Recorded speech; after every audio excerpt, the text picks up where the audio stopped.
While in a dumpster in Virginia, a researcher named Dr. Mark Klein scavengers the wasted machinery as he looks for Tetris scene. Afterward he goes to work as he completes his latest invention, which is a post-energy ray that will be used as a deterrent. As it turns out, Klein is working for Defense Advanced Research Projects Agency, commonly known as DARE-PA. Shortly after he demonstrates his latest invention to the investors, amazing them with its capability to easily melt a block of ice. According to Klein's superior Dr. Mean-Dollar, the project started as a request from a SEAL team to flash freeze or boil the enemy water supply. Out of the blue, one of the men in suits asks if they've already tried it on a living subject. Surprising Men-Dollar incline. Mendel explains that the ray's not intended to harm humans directly, but another man in a suit insists that they want them to test it on a living subject sometime later. Dollar talks to Klein about the investor's request. Klein makes it clear that he invented the ray as a deterrent and not to boil other people's lungs. Hearing this, Ben Dallas is there living for war, hence their businesses to make weapons that will win a war. In turn, Klein points out that he vowed to prioritize defense upon signing up for DARE-PA. Woman Dollar recruited him.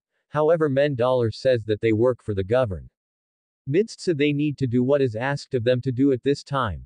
He asks Klein if he already teaches his teen how to operate the ray, to which he says yes, due to that Mandel informs him that he will be flying to Moldova because the US Army Gen. James Orland wants to consulting about the hyperspectral goggles that they are using to fight the Moldovan war, which turns out to be one of Klein's ancients. Men-Dollar says that are then called to tell him that things are getting sensitive in Moldova, so he wanted Klein's personal insight about something that he cannot discuss on a record just yet. To put it simply, Orland and his men were seen things referring to the ghost-like entity that attack one of their soldiers. At first Klein is hesitant to go, but Mendiola manages to convince him up the reasoning that their people need him in Moldova and that he can just think of it as part of his defense mantra. With that, Klein flies to the US military airbase in Moldova and he is greeted by none other than General Orland himself. On their way to the camp, Orland explains the country's situation to Klein. According to him, the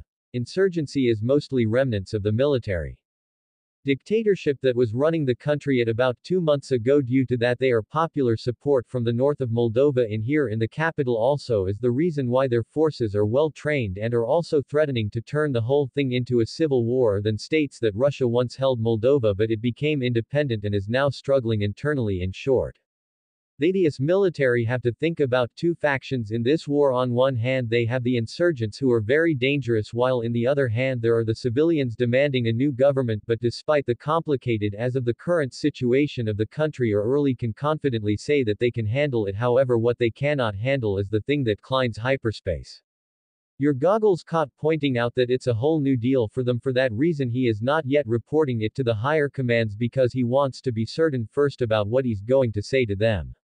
Hence why he requested for clients if he can give a scientific explanation for what he's about to see. At this time they show in the feet of some soldiers catching on camera some sort of anomalies that look like ghosts. According to Orland, they have been picking up anomalies like these for the last 3 weeks. Their signals intelligence initially just wrote it off as some sort of interference, which CA line debunks immediately. Orland also thinks that it wasn't interference, especially since something like it killed one of his soldiers. Just then he takes Klein to a more secure facility and introduces into CIA agent friend Madison, who makes him sign a non-disclosure agreement. Orland explains that during a raid in the mid-city 3 days ago, a soldier gets separated from his unit in his later on killed by one of the said anomalies. Watching the feed from his goggles, the anomaly that the soldier encountered undoubtedly looks like a human or ghost. At the very least, the soldier was a 3D combat veteran and was one of the best in his unit, but he ended up dead just like that after the anomaly charged him. Friend then tells Klein that an ally last 3 weeks the up in discovering dead bodies that were killed in the same way. According to the autopsies, their organs were all frozen, yet their body was burned and corroded as expected. The Moldovan allies were confused and angry about the killings, resulting in some teenagers spray painting the words genocide era terror at the sites where the bodies were found.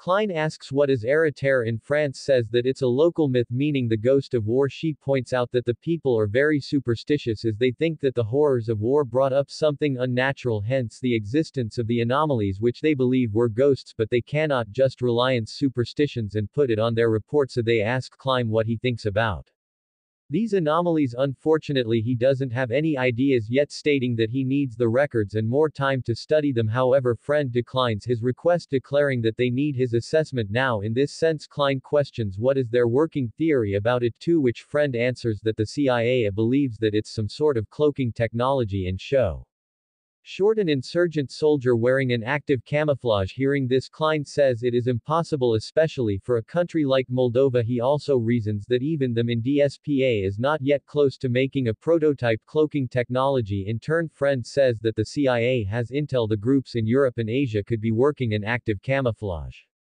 She also points out that the former regime spent a lot of money on weapons research. Still, Klein doesn't approve of this theory, wetting things down. Klein tells Orland that his technicians see glitches because they're technicians. Meanwhile, the CIA sees enemies because they're looking for enemies. Addressing this to Fran, yet the local see spirits because they believe in superstitions.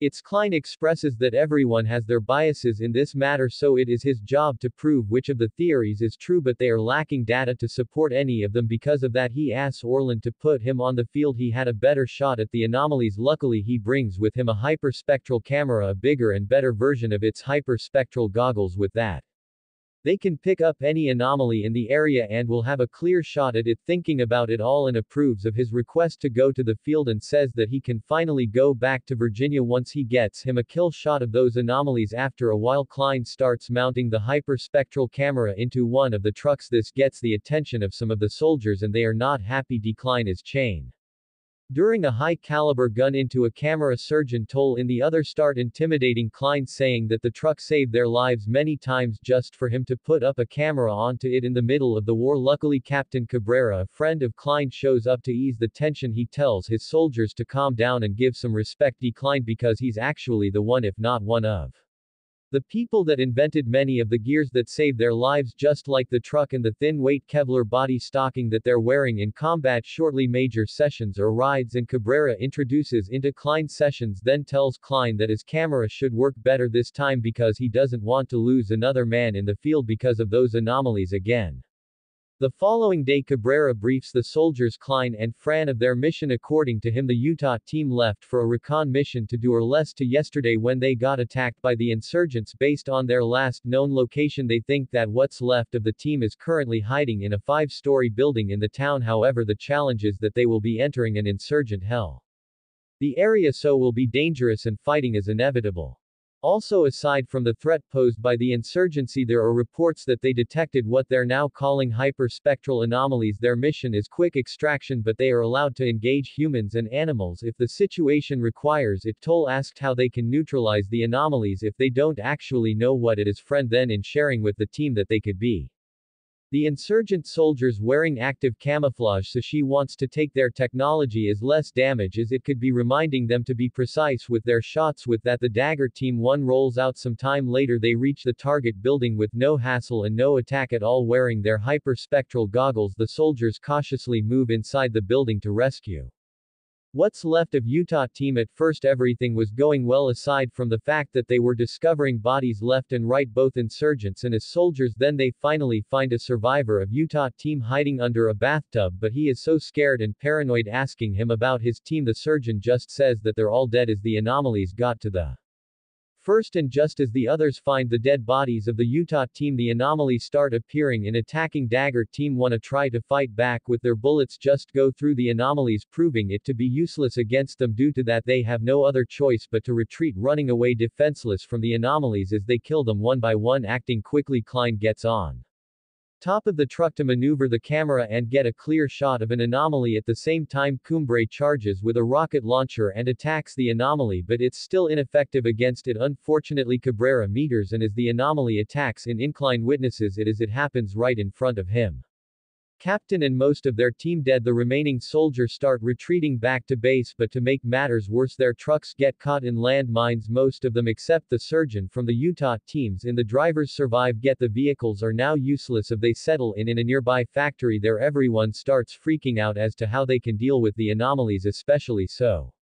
They now know that their conventional weapons are all useless against them, but what they know is that no enemy soldiers are wearing active camouflage like with friends said. With most of their goggles destroyed after the crash, they only have Klein's camera as their eyes to see the anomalies. Putting it on the higher floors, they're surprised to see that they're surrounded by anomalies, but they cannot enter the vicinity due to the trail of iron filings stopping them. Because of that, they realize that somebody must have put it around, so they're not alone in there. Shortly after, they find two children, Sari and Bogdan, who are siblings. According to Sari, their father put those iron filings outside to protect them. Unfortunately, he died, but her younger brother doesn't know it yet as he thinks their dad is out to get help. Knowing that her father knows something about the anomalies, Klein and friend talk to Sari and discover a place called Massive where killings of the anomalies began. At the same time, the soldiers discover that the factory has its own transmission tower, however it will be broadcasted to everyone inside a 20-mile radius so the insurgents will know where they are. Yet Sessions points out that the insurgents are not the main threat right now, so he orders into contact the base and call for extraction. After a while they finally establish contact in the base will now send an extraction team to get them. Their only problem now is how they can reach the extraction point that is half a mile from the factory without getting killed by the anomalies or insurgent. It's luckily there are still barrels of iron filings in the factory, so Klein engineers their weapons, allowing them to shoot iron filing bullets that the others are making alongside iron filing bombs. Then he recalibrates the hyperspectral camera into becoming a hyperspectral searchlight so they can all see the anomalies with their own eyes. Klein also shares the technology with the base so they can have their own searchlight geared up with their new weapons. They all go to the plaza where the extraction point is. By good fortune, Sari also knows a shortcut so they can reach it earlier than expected. However, not everything goes smoothly as some of them are still killed by the anomalies, including some soldiers and Bogdan, leaving Sari distraught. They also see how strong an anomaly is when it hits a tank repeatedly until he gets trashed. At this time the chopper arrives in the wind, pushes the anomalies back. They can quickly Klein shatters glasses of iron filings on the ground, causing the anomalies to get hit by filings due to the strong wind. Just then they are finally taken out of the anomaly-infested town. But to their surprise they will not be taken to the base but to a refugee camp instead. Desperate to find a way to beat the anomalies, Klein and friend talk to Sari again. According to her, her father used to work in ceramics and they containers for Masur up the power plant where the anomalies king from. Not long after Orland and a few other soldiers arrived the refugee camp.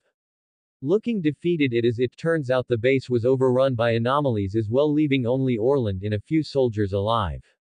Even the general is hopeless, resulting the other soldiers getting demoralized as well. At this moment Klein finally put the pieces together and declares that he knows what the anomalies are. According to him, the anomalies are actually man-made. He then explains to them the Bose-Einstein condensate, which is a man-they matter that has very unusual properties that can be slowed down by iron filings and cannot go through ceramics, but to create such a matter it will require lots of power, hence the involvement of the power plant mass. Or in short, the anomalies were man-made weapons that either set loose on purpose or broke loose accidentally. Yet what's important is that he finally knows what they are, so he can now make the right weapon to deal with, referring to the post-energy ray that he created back in Virginia. With a little bit of tweaking with that, Klein begins to utilize every weapon and equipment that they have from the bunker and the gear oil and brought from the base to create the weapons to fight the anomalies. Then he also makes more hyperspectral searchlights and then mounts them on the back of a robot that looks like a mechanical dock. Then